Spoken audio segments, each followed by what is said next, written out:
livro de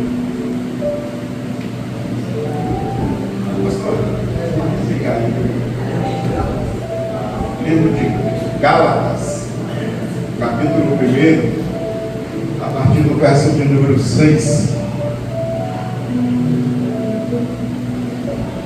Diz assim a palavra do Senhor: estou muito surpreso em ver que vocês estão passando depressa daquele que os chamou na graça de Cristo para outro evangelho, o qual, na verdade, não é outro, porém, há alguns que estão perturbando vocês e querem perverter o evangelho de Cristo.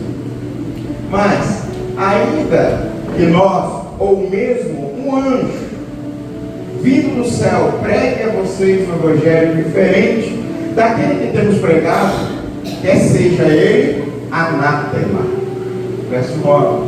Como já dissemos, e agora repito, se alguém está pregando a vocês um evangelho diferente daqueles que vocês já receberam, que seja anátema. Feche os seus olhos. Pai, estamos diante de Ti, Senhor, pedindo a Tua graça, pedindo a Tua misericórdia, que recaia sobre nós nessa noite. Ó Pai, que a Tua palavra, Senhor, venha falar novamente aos nossos corações. Venha falar com a Tua igreja, assim como venha falar também comigo, Senhor, no decorrer, ó Pai, da mensagem que está sendo explanada, ó Pai.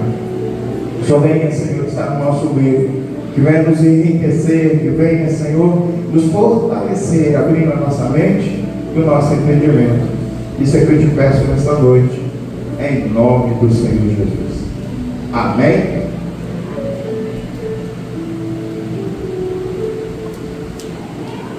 Preciso de nada. O que nós estamos vendo aqui no livro de Gálatas? Nós estamos estudando o capítulo 5 do livro de Gálatas, mas nós estamos salteando, dentro dos 6 capítulos do livro de Gálatas. E eu confesso a vocês que eu estou meio ofensivo naquilo que nós vamos tratar nessa noite. Até porque é algo que o Senhor mudou de uma hora para outra. E eu confesso que quando essas mudanças acontecem, eu me sinto impotente como ser humano. Como ser humano, eu me sinto impotente. Mas é nesse momento em que a gente se coloca nas mãos do Senhor. É nesse momento que a gente se coloca nas mãos do Senhor e deixa que Ele tome a direção e guie o barco de acordo com a vontade dEle. E o que nós estamos vendo aqui em todo o contexto do livro de Gálatas? Capítulo 1, capítulo 2, capítulo 3, capítulo 4, sempre a mesma coisa. A igreja de Gálatas, ela foi estabelecida na primeira viagem de Paulo, por volta de 45, depois da morte de Cristo. Na primeira viagem, Paulo sai e vai à Síria, ele faz toda aquela volta, estabelece algumas igrejas, e uma dessas igrejas é a igreja de Gálatas. E ali ele permanece por um período onde aquela igreja está sendo estabelecida. E ali milagres acontecem, a presença de Deus é manifesta, a glória de Deus é estabelecida. E a igreja então, ela passa agora a viver um evangelho que foi ministrado diretamente a Paulo pelo próprio Cristo. E por que isso é importante? Porque a igreja de Gálatas, de uma certa forma, ela representa a nossa igreja na atualidade. Nós recebemos uma única palavra, e essa palavra é a palavra de Deus, através das Escrituras, ministrada pelos pastores dessa igreja, pastor André, pastora Conceição, e algumas outras pessoas que também sobem nesse altar e ministram essa mesma palavra. E nós temos condições de confrontar tudo aquilo que está sendo ministrado, porque nós temos a palavra escrita. Então nós podemos ouvir, e depois nós podemos ler e confrontar aquilo que está sendo falado. E Paulo tem essa habilidade de, além de ensinar, ele demonstrar onde está escrito, para que a igreja fique sólida. E quando ele necessitar ir para outra viagem, aquela igreja formada esteja estabelecida realmente na palavra. E é justamente o que acontece.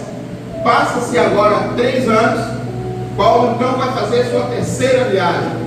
E quando ele sai para fazer a sua terceira viagem, ele recebe informes que judeus estão indo até as igrejas a qual ele havia ministrado. E ali naquela igreja eles começam então a ministrar algo além do Evangelho.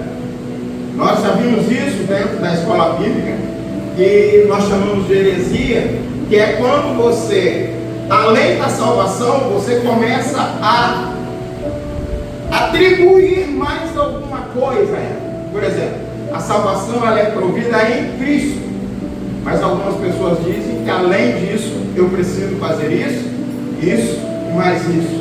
Quando nós atribuímos à salvação coisas humanas, isso se torna uma heresia. É justamente isso que Paulo está falando. Ele olha para aquele povo e escreve aquela carta dizendo o seguinte: vocês receberam o Evangelho de Cristo, mas por alguma razão vocês estão agora recebendo outro Evangelho. E esse outro Evangelho não é o Evangelho de Deus, mas é uma distorção daquilo que Cristo está ministrando. E aonde nós vemos isso? Logo no verso 6. Quando ele começa o texto, ele já começa dizendo, a minha tradução é um pouquinho diferente, mas vamos ver pela tradução aqui: estou muito surpreso. Essa expressão estou muito surpreso demonstra que ele está assustado, ele está apavorado pelo que ele está vendo, baseado no que ele já deixou como instrução para aquela igreja. E ele percebe que aquela igreja que ele deixou forjada no Evangelho agora começa a atribuir coisas humanas no meio do Evangelho de Cristo. Por exemplo, eles voltam a buscar a lei e a praticar a lei aonde já havia sido abolida por Cristo. Voltam a fazer as práticas antigas como circuncisão e ofertas que não deveriam mais ser lançadas, porque o sacrifício de Cristo cobriu todo tipo de processo que nos leve até a salvação. Isso é interessante, porque ele continua no mesmo texto, ele ainda fala: olha, vocês receberam um outro evangelho, esse evangelho está deturpado, esse não é o evangelho da palavra, esse é o evangelho que está misturado com coisas humanas. E quando o evangelho é misturado a coisas humanas, esse evangelho é anátema. E aquele que pratica esse evangelho seja também anátema. E o que é anátema? Excluído, seja retirado. Porque ao invés de fazer com que esse evangelho cresça, essa incorporação ao evangelho está destruindo, está desmerecendo o sacrifício que Cristo fez na cruz por mim e por você. A morte dele é suficiente para nos dar uma nova vida, para nos justificar e para nos dar a condição de sermos novamente considerados como os filhos de Deus. Então nós estamos vendo isso, nós estamos percebendo essa situação, e Paulo começa a observar, e nos 4 primeiros capítulos ele trata sempre do mesmo tema: cuidado, o evangelho está sendo misturado, cuidado, vocês estão ouvindo coisas que não foram coisas que eu ensinei do evangelho, vocês estão colocando coisas acima do evangelho como prática de vida, e não é esse o evangelho. O evangelho é amar a Deus sobre todas as coisas. Então ele começa a reeducar novamente aquele povo. E o mais importante, assim, no meu ponto de vista, o que eu achei interessante, e essa foi a minha briga hoje, essa foi a minha briga com o Senhor, porque desde que eu fui convidado para pregar, eu tinha uma mensagem preparada, estava simples, ela já estava montadinha lá, era só pegar e ministrar. Mas desde o momento, eu falei com minha esposa: olha, eu já acordei cedo, eu já orei, já fiz tudo, mas toda vez que eu chego lá, não é essa a palavra. E eu vim para cá também sem a palavra. Eu espero que o Senhor agora venha falar aos nossos corações, e eu vou estar recebendo da mesma forma que vocês, porque eu não sei a direção que Deus vai dar nesta noite, porque quando a gente sabe, a gente está confortável. E nesse momento eu estou na mesma posição que vocês. de eu estou ouvindo, estou ministrando aquilo que o Senhor vai falar para vocês. E em particular, para cada um de nós. E eu creio que Ele também vai falar comigo. E por que isso é importante? Porque quando a gente olha para os Gálatas, a gente percebe que assim como a igreja de Corinto, a presença de Deus era manifesta. Quando nós olhamos a igreja de Corinto, logo no primeiro Coríntios capítulo 1, na primeira carta, nós vemos Paulo falar que aquela igreja, aquela comunidade era dotada de todos os dons, seja ele espiritual, seja eles natural, seja eles pessoais e sejam eles também ministeriais. Ou seja, Paulo instrui aquela igreja, já que é usada poderosamente, mas ao mesmo tempo que ele olha para aquela igreja, que é usada em todos os dons, Paulo diz: vocês são meninos, e eu não consigo falar com vocês como adulto, porque vocês não estão preparados para aquilo que eu tenho para falar. Então nós temos uma igreja em Corinto, usada e dotada de todos os dons, mas uma impossibilidade de Paulo ministrar a palavra, de continuar aprimorando a palavra no meio do corpo, porque o corpo ainda agia como menino, o corpo agia ainda dentro das suas próprias vontades, dentro das suas próprias características, não deixar o caráter de Cristo, de uma maneira geral, transformar isso. Então nós temos uma igreja como referência, mas ao mesmo tempo nós temos sobre ela uma mão pesada do Senhor, porque eles agiam como imaturos, não tinham condições de estar ministrando o Evangelho para as outras pessoas, só conseguiam ministrar entre eles. Mas aí nós vamos para Gálatas, 3 anos ali, Paulo novamente em uma cidade, e nós vemos que ele ensina todo o Evangelho. Nós estamos estudando o capítulo 5, e no capítulo 5 nós vemos Paulo falar que nós devemos estar cheios do Espírito, ensinando a igreja que ela deveria estar cheia do Espírito de Deus, que o viver diário do cristão é estar cheio 24 horas ao ponto de transbordar dessa essência, ao ponto de impactar a vida de outras pessoas.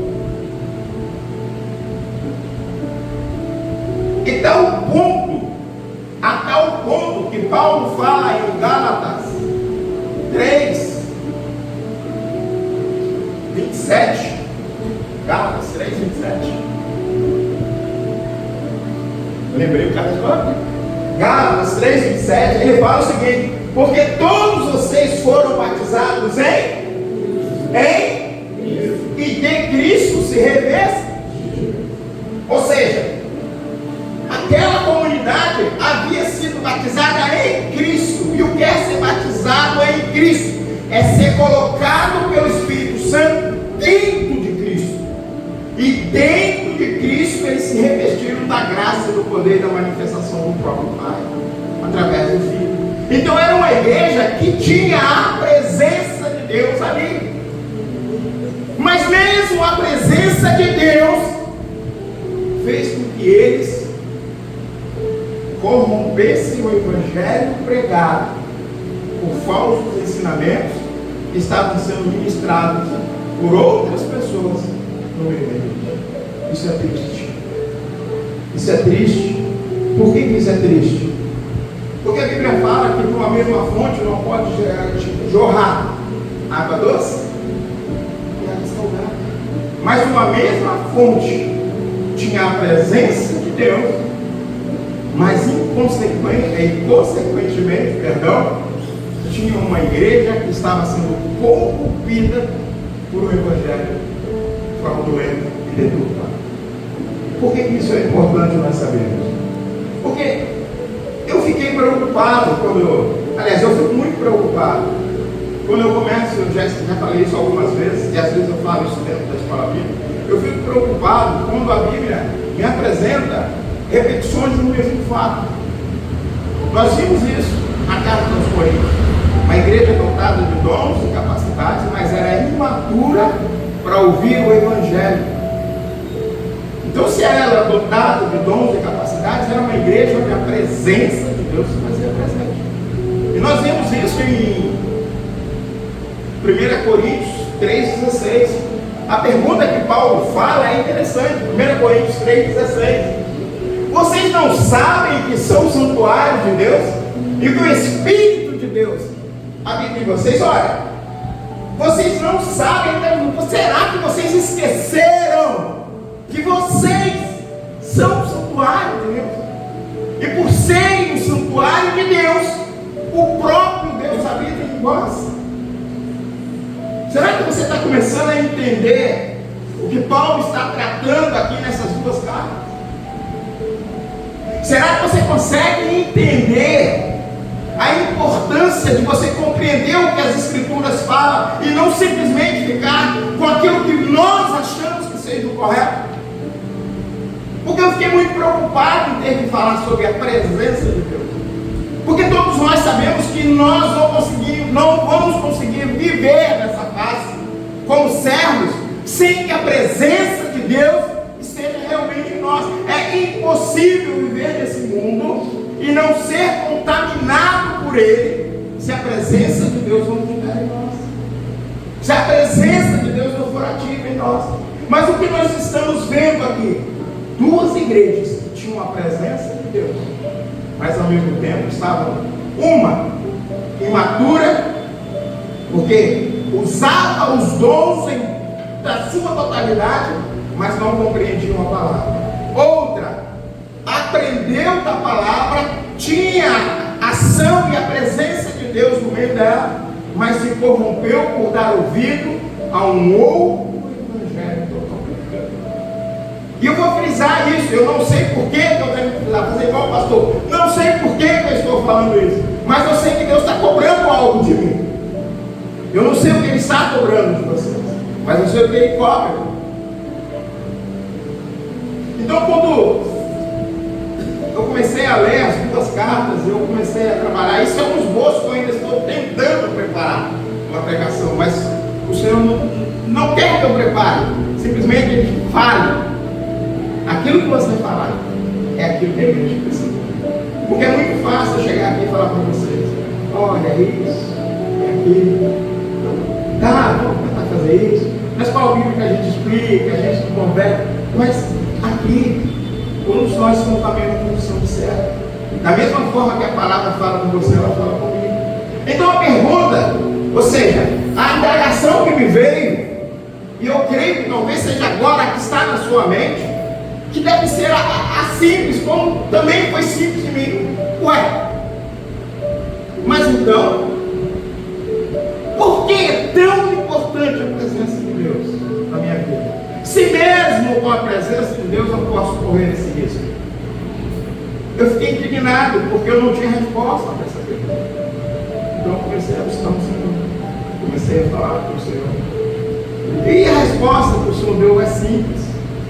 Salmos 16, se eu conseguir pelo menos anotar aqui, para mim não, para mim. Salmos 16, 11, eu anoto algumas coisas que Deus está falando, eu anoto no celular e depois eu uso como mensagem. Olha o que diz Salmos 16, 11. Por que é tão importante a presença de Deus? E Davi, sem o Espírito Santo, já tinha essa verdade incorporada dentro do seu ser. E olha o que ele fala: tu me farás ver os caminhos da vida, na tua presença a plenitude de alegria, à tua direita há delícias perpétuas. Mas o que quer dizer isso? Quer dizer o seguinte: que sem a presença de Deus nós estamos destruídos. Sem a presença de Deus nós já estamos subjugados. O inimigo já tem controle sobre nossas vidas. Sem a presença de Deus nós não conseguimos enfrentar coisas simples do nosso viver diário. Sem a presença de Deus nós não conseguimos lutar nem contra as nossas próprias vontades. Sem a presença de Deus nós não sabemos nem a direção que nós devemos seguir.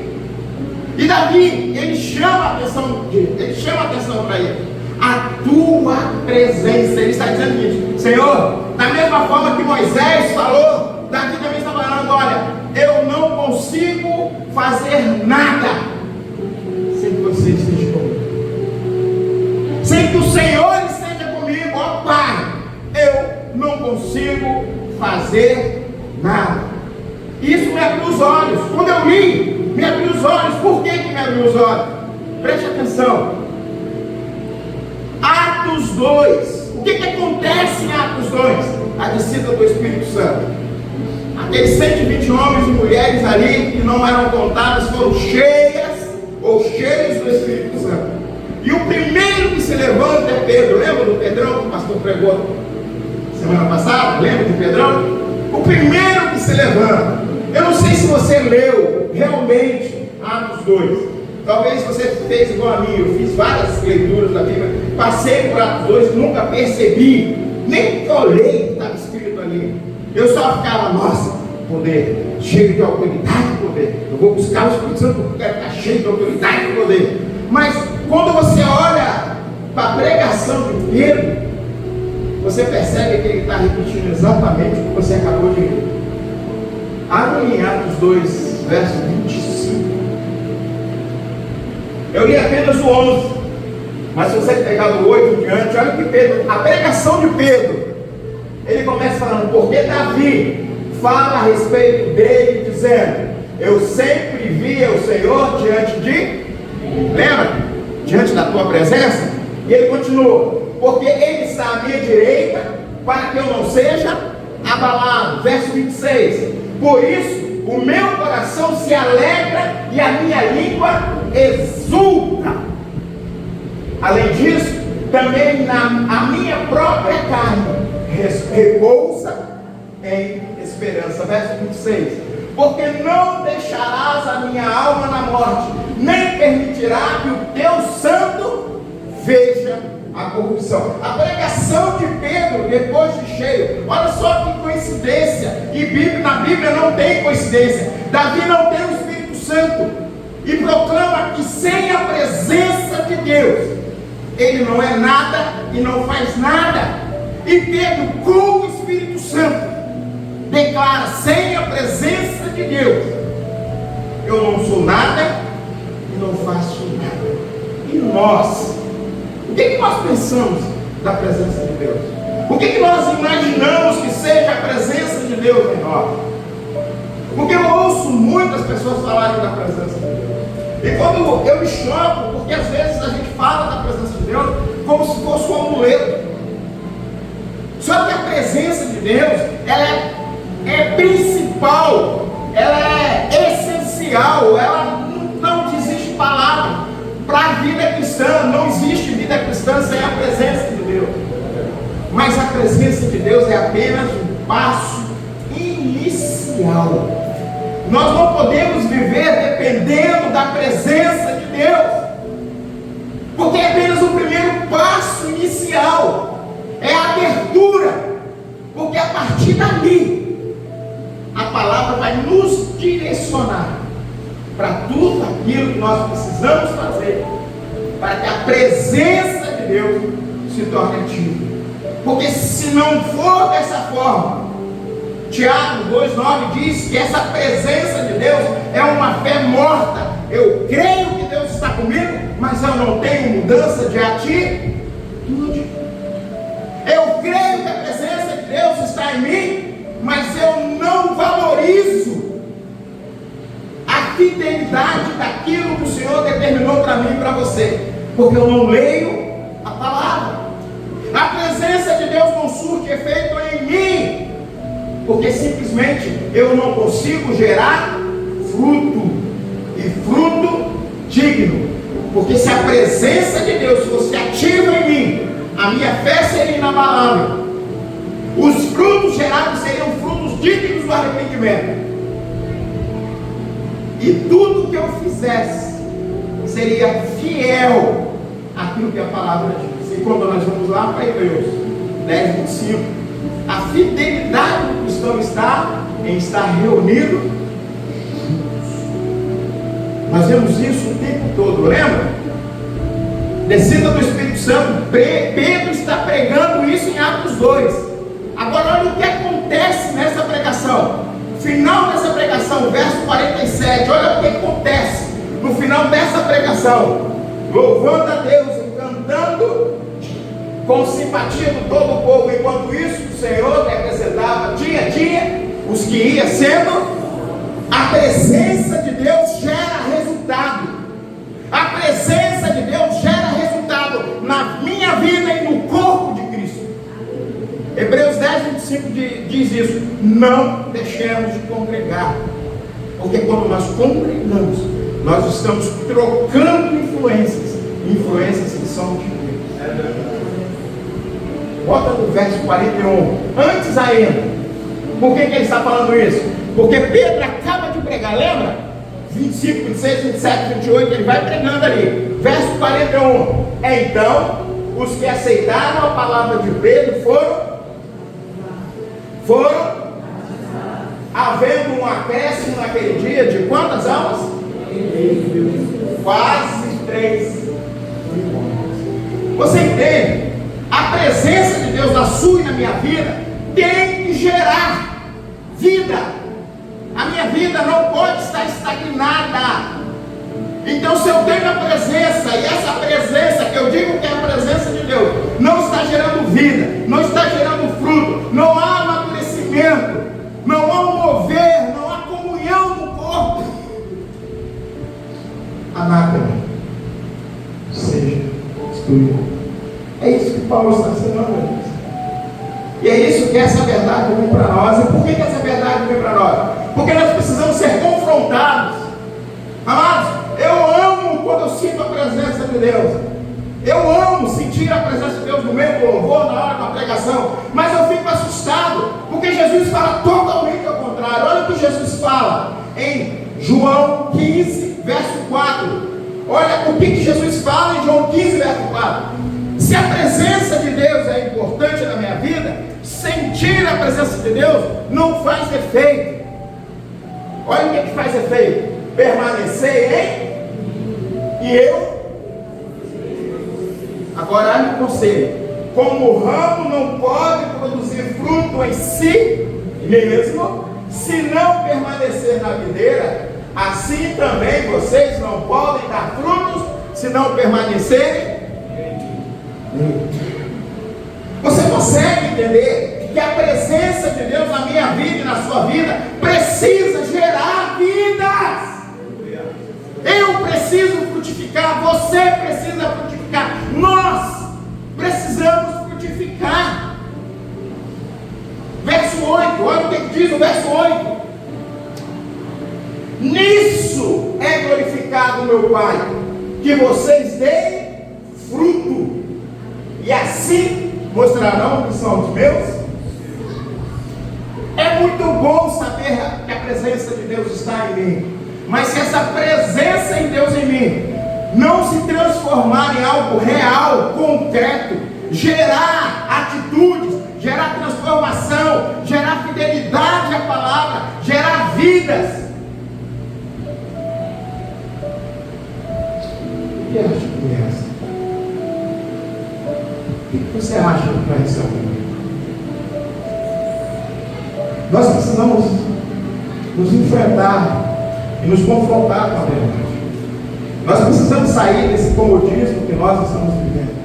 O Evangelho dos últimos dias está sendo ministrado de uma forma muito simples e às vezes muito superficial. Nós temos falado isso na célula de homens, falamos isso muitas e muitas vezes. O Evangelho que está sendo pregado hoje é o Evangelho que você pode tudo, porque Deus te ama. Você pode tudo, porque Deus é bom. Você pode tudo, porque você é amigo de Deus.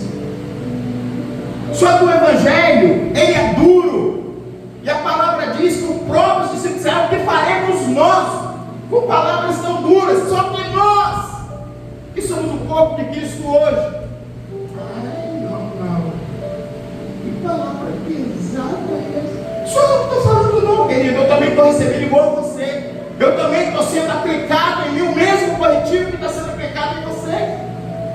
Nós precisamos entender isso. O Evangelho, ele gera. Precisa que nós geremos vidas. Precisa que nós tomemos atitude, que nós nos posicionemos. Foi assim com os discípulos. E é assim que Jesus está falando. Os discípulos, antes de serem preenchidos pelo Espírito Santo, a Bíblia diz ali no verso em João capítulo 20, creio que no verso 22, Jesus já havia ressuscitado, Jesus já havia encontrado com os discípulos, só faltava encontrar com um homem chamado Tomé. E ele olha para aqueles que estavam ali, no verso 22, isso, antes de Atos 2, Jesus olha para eles e faz assim, sopra sobre vocês o Espírito Santo.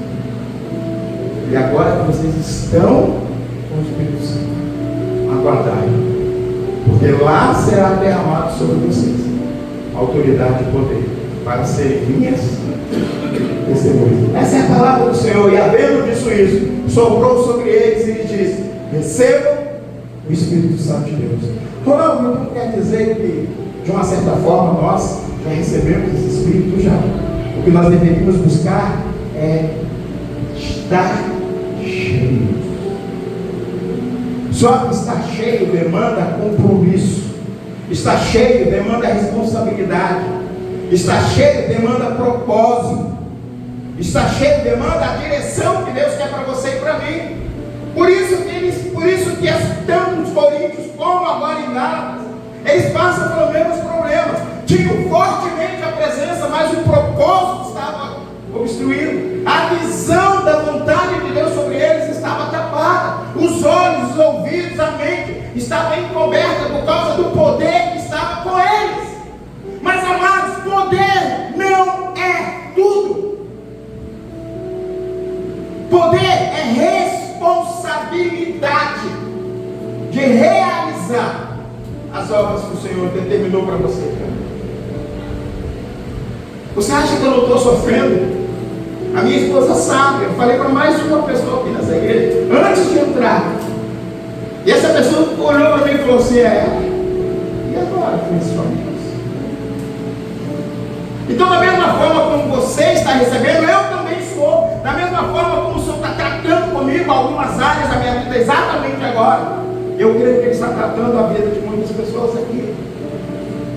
E por que, Ronaldo? Por que isso? Por que isso é importante? Por que isso é tão importante? Porque, querido, nós precisamos frutificar. A presença de Deus em nós nos leva a ser frutíferos. O crente que não gera fruto, o cristão que não gera fruto, nós já vimos aí João 15, do 1 até o verso, a metade do texto. Jesus fala 12 vezes: permanecer, permaneça, permanecerei, permaneça, permanecerei. Isso quer dizer que a presença de Deus é suficiente quando gera vida, quando gera fruto, quando há transformação de vida. Quando eu olho para dentro de mim, eu começo a reconhecer que sem Ele eu não sou nada, não por reconhecer na minha mente, é porque eu agora passo a tomar atitudes que são atitudes fiéis à palavra. O sétimo fruto do Espírito é um fruto que me capacita a ser fiel no sentido de fidelidade a tudo aquilo que Cristo deixou para mim, para você, para nós. O poder, os dons, as capacidades espirituais podem até fluir, mas se eu não sou frutífero, nós teremos que ouvir aquilo que está lá em Mateus 25, no grande dia: Senhor, mas eu orei e enfermos foram curados. Senhor, eu orei e coxo se levantou e andou. Senhor, eu orei e cegos foram vistas, tiveram seus olhos abertos e eles enxergaram. E a resposta de Jesus para essas pessoas, todas capacitadas com os dons de cura, foi: afastai-vos de mim, porque eu não vos. Você vai me dizer que o dom é importante para a presença de Deus na sua vida? O dom é apenas uma manifestação de quem já está cheio, capacitado. pela graça do Senhor. E quando nós começamos a perceber que a presença de Deus é inicial, é o primeiro passo, porque aqui eu reconheço quem eu sou, que eu não sou digno, que eu preciso me arrepender para que eu abra espaço e que 1 Coríntios 3,16 se concretize, porque eu me torne templo do Espírito Santo. Esse é o primeiro passo. Eu preciso me tornar templo do Espírito Santo. Quando eu me torno templo do Espírito Santo, a presença de Deus está em mim e ela começa a gerar. A partir desse momento, as responsabilidades de permanecer, João 15, 4, permanecer em Cristo, essa é a minha responsabilidade. Sou eu que vou cuidar, sou eu que vou zelar, sou eu que vou buscar dia após dia estar cheio desse Espírito Santo, porque somente cheio do Espírito Santo, dons como discernimento de Espírito, vai fluir e eu vou conseguir olhar a hora que o inimigo preparou as emboscadas, preparou as ciladas, preparou as bandeiras. Somente cheio do Espírito eu vou conseguir olhar para uma palavra de sabedoria, uma palavra de conhecimento, saber receber de Deus e saber transmitir o que Deus quer para o seu povo, para a sua igreja. Somente com a presença de Deus e cheio do Espírito Santo, eu vou conseguir manifestar algo que nós falamos ser dom de línguas, porque a gente precisa entender, meu querido, que a Bíblia fala de línguas em várias áreas.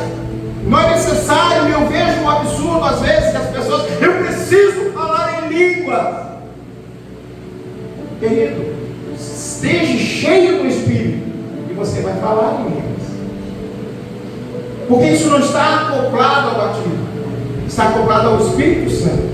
E se você está cheio, você irá falar. Agora, o batismo do Espírito Santo é receber aquela couraça de proteção. Lembra de Efésios 6?